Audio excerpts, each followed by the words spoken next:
واقعات سناتی تھیں. بہت ہم چھوٹے ہوتے تھے تو ان کے ذہن، کیونکہ انہوں نے وہ لائیو چیزیں دیکھی تھیں، اس کا ہمارے اوپر ایک گہرا اثر ہوتا تھا. اور وہ جب وہ یہ بتاتی تھیں، اور مجھے آج تک وہ جملے نہیں بھولتے کہ ہمارے خاندان کی 3 بسز نکلی تھیں اور 2 لوگوں کے علاوہ کوئی نہیں بچا تھا. اس وقت تو شاید وہ تکلیف اتنی تھی. آج خاندان میں سے کسی کا ایک کا کھو جانا اتنا بڑا حادثہ ہوتا ہے. اور فائزہ دیکھیں لوگ کتنے بڑے ٹراما سے گزرتے ہیں. میں جب اس کو سوچتی ہوں کہ جس عورت کا شوہر چلا گیا، بچے چلے گئے، اہل خاندان چلے گئے، وہ تنہا ہے، وہ کتنی اذیتوں سے گزری ہوگی.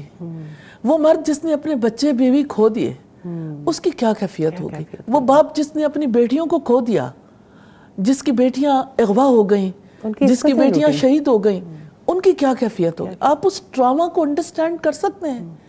وہ کسی مقصد کے بغیر نہیں تھا، وہ بڑے مقصد کے لیے تھا، جس مقصد کو بحیثیت قوم کے ہم نے اس طرح سے یاد نہیں رکھا جس طرح سے یاد رکھنے کا حق تھا.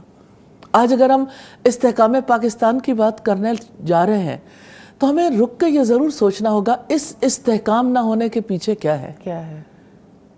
قومیں محض مٹی سے، محض ان ساری چیزوں سے نہیں بنتی جو کچھ اللہ سبحانہ تعالیٰ نے اس دھرتی پہ عطا کیا ہوتا ہے. قومیں نظریات سے بنتی ہیں.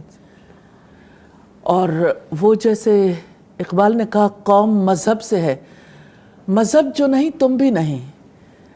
تو اصل بات یہ ہے کہ جو اس نظریے کی تحریک پاکستان کی بنیاد تھی، جو آئیڈیالوجی تھی، اور آئیڈیالوجی سبھی کی ہوتی ہے، ایسی بات نہیں ہے.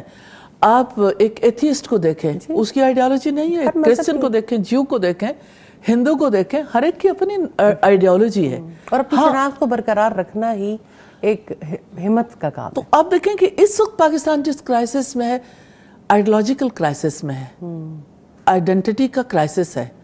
آج ہماری نسلوں کے پاس اپنی آئیڈینٹی نہیں ہے. وہ اپنی آئیڈینٹی سے وہ محبت نہیں رکھتے. ہمیں ضرور رک کے یہ دیکھنا چاہیے کہ ایسا کیوں ہوا. جزاک اللہ خیر.